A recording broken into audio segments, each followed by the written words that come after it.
بسم اللہ الرحمن الرحیم۔ السلام علیکم، میں ہوں گلزار امن پسکیری۔ آج میرا جو موضوع ہے وہ ہے نکاح مشکل اور زنا عام کیوں۔ انسان کی زندگی میں جیسے پانی، کھانا، نیند ضروری ہے، یہ فطری عمل ہے، ایسے انسان کے اندر ایک یہ فطری عمل ہے جنسی خواہش کو پورا کرنا، مگر اللہ تعالیٰ نے جیسے ہمارے پانی کے آداب، نیند کے آداب اور کھانے کے آداب بتائیں، اس طریقے سے اللہ تعالیٰ نے ہمیں اپنی جنسی خواہش کو پورا کرنے کے لیے ایک حلال طریقہ بتایا، وہ ہے نکاح۔ اس کے علاوہ کوئی بھی کسی طرح سے اگر کسی نے کوشش کی تو وہ زنا میں شامل ہوگا۔ اب سوال یہ پیدا ہوتا ہے، نکاح مشکل اور زنا عام کے جو اسباب ہیں یہاں وہ کیا ہیں؟ ایک تو شریعت سے ناواقفیت اور دین سے دوری، جو ہمیں پتہ نہیں ہے کہ واقعی جو ہے نا نکاح کتنا ضروری ہے اور زنا کتنا بڑا گناہ ہے۔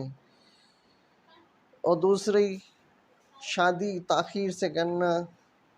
جو یہ رجحان ہے کہ لڑکے عمر بڑی ہو جاتی ہے، اور سوشل میڈیا آج کل جہاں پر برائی کر کے نہیں دکھایا جاتا، بلکہ وہاں ایک معلوماتی طور پہ دکھایا جا رہا ہے۔ الیکٹرانک میڈیا ہو، وہاں ڈرامہ سیریل جو آج کا ہمارے معاشرے اندر دکھائے جا رہے ہیں، اور غربت بھی اس کے سبب میں سے ایک سبب ہے۔ اور ہمارے اس بر صغیر کے اندر جو ایک سے زائد شادی کرنے کا رجحان بھی بہت کم ہے،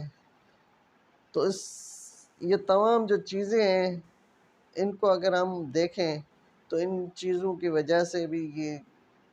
مشکلات پیش آئی ہیں اور ایک برائی کو فروغ ملا ہے۔ کیونکہ نکاح کے متعلق رسول اللہ صلی اللہ علیہ وسلم کی حدیث واضح طور پر رسول اللہ صلی اللہ علیہ وسلم نے فرمایا کہ یہ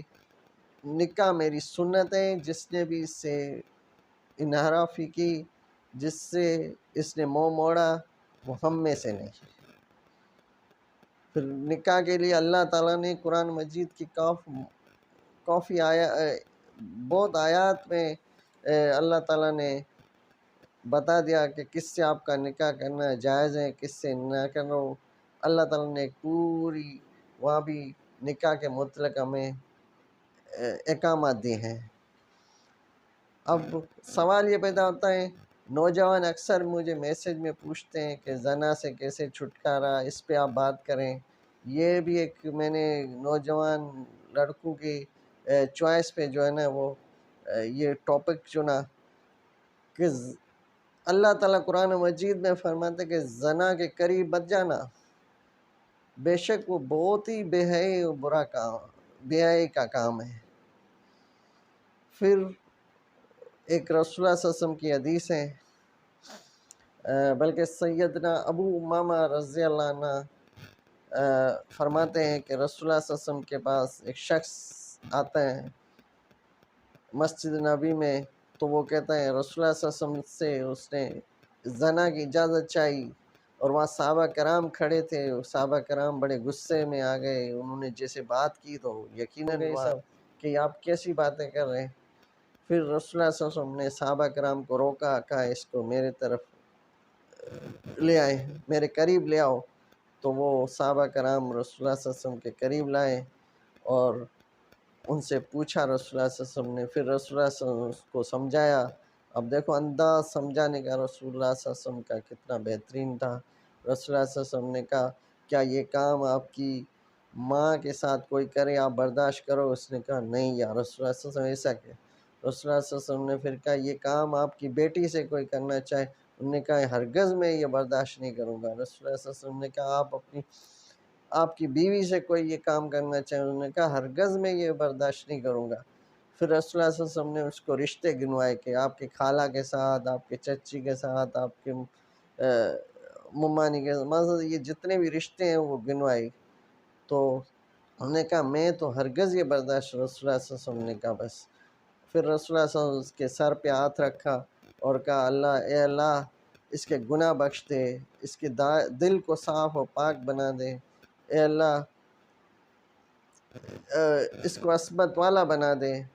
پھر صحابہ کرام بتا دے کہ اس لڑکے نے کبھی آنکھ اوپر کر کے کسی کو نہیں جھانکا۔ مطلب آپ دیکھیں کہ کتنی بڑی رسول اللہ صلی اللہ علیہ وسلم نے ایک نوجوان شخص کی تربیت کس طرح سے کی کہ زنا کے قریب نہیں جانا۔ پھر اللہ تعالیٰ نے جو اس چیز سے بچ جائے، اللہ کی عبادت میں لگ جائے، اس کو بھی ایک خوشخبری بتا دی کہ رسول اللہ صلی اللہ علیہ وسلم فرماتے کہ اللہ تعالیٰ اس دن جس دن اللہ کے علاوہ کوئی سایہ نہیں ہوگا، مگر 7 آدمی ایسے ہوں گے جو اللہ کے سائے میں ہوں گے اس دن۔ ان 7 میں سے میں یہاں اس موضوع کے حساب سے 2 کا ذکر کرتا ہوں۔ ایک وہ نوجوان جس کی نشو نما اللہ رب العزت کی عبادت میں نشو نما ہوئی ہو، اور ایک وہ شخص جس کو عورت برائی کی طرف بلائے، وہ عورت اتنی بڑی خوبصورت اور مال و ملکیت والی عورت ہو اور وہ اس کو برائی کی طرف بلائے اور وہ کہے نہیں میں اللہ سے ڈرتا ہوں، میں یہ کام نہیں کر سکتا، وہ بھی اس دن اللہ تعالیٰ کے سائے میں ہوگا۔ اور نکاح جو مشکل بنائے یا لیٹ اگر کسی انسان کا ہے، مجبوریاں ہیں، انسان ضروری نہیں کہ ہر آدمی جو ہے نا وہ نکاح پورے، کسی وجہ سے اگر لیٹ ہیں، عمر کے حساب سے تھوڑی عمر بڑھ جاتی ہے تو اس کے بھی رسول اللہ صلی اللہ علیہ وسلم نے فارمولے ہمیں بتائے اسلام نے کہ آپ روزہ کثرت سے رکھیں، اللہ کی عبادت کریں، نماز 5 وقت پڑھیں، وضو میں رہیں، اللہ تعالیٰ کا ذکر کریں۔ یہ اللہ تعالیٰ نے ہمیں بتایا، برائی سے بچنے کا طریقہ بتایا۔ پھر نکاح مشکل بنایا تو وہ بھی اس لیے کہ ہمارے معاشرے کے اندر، حالانکہ جیز دینا کوئی گناہ نہیں ہے کہ جیز نہیں دو، مگر جیز کو ہم نے بالکل اس کی جو ہے نا اس کو ہم ایک اس کی مثلا ہم نے جو اس کی لمٹ ہے وہ بڑھا دیے، کم کرنے کے بجائے ہم نے بڑھا دی جیز کی، ہم کم کے بجائے بڑھا دی تو ظاہرہ مشکلات پیش آئیں گی۔ ولیمہ ہے ایک بکری ذبح کر سکتے ہیں، مگر ہم نے اس کو بھی بڑھا دیا ہے، اور پھر اس کے اندر ہم نے غیر شرعی رسمیں جو شادی میں اپنے شامل کیے، اس وجہ سے تو ظاہر ہے نکاح مشکل ہی ہوتا ہے۔ جب ہم ان چیزوں سے نکلیں گے تو نکاح تو آسان ہے، بالکل آسان ہے اسلام میں۔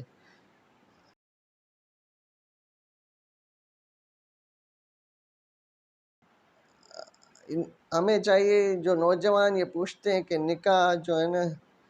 اس برائی سے کیسے چھٹکارا، ان کو میرا ایک اور میسج بھی یہ ہے کہ بھائی اگر آپ کسی ڈاکٹر کے پاس جاتے ہیں کوئی بیماری، تو ڈاکٹر آپ کو بتائے گا کہ یہ دوائیں کھائیں، یہ دوائیں ہیں، یہ آپ کو کھانی ہے، اور یہ پرہیز ہیں، یہ چاول نہیں کھانا، میٹھا نہیں کھانا، کھٹا مٹھا نہیں کھانا، یہ مطلب جو چیزیں ڈاکٹر منع کرے گا اس سے ہم پرہیزگاری کریں گے، پھر دوائیں ٹائم پہ کھائیں گے۔ تو بات یہ ہے کہ صرف ہم پوچھنے سے نہیں ہوتا، یہ اگر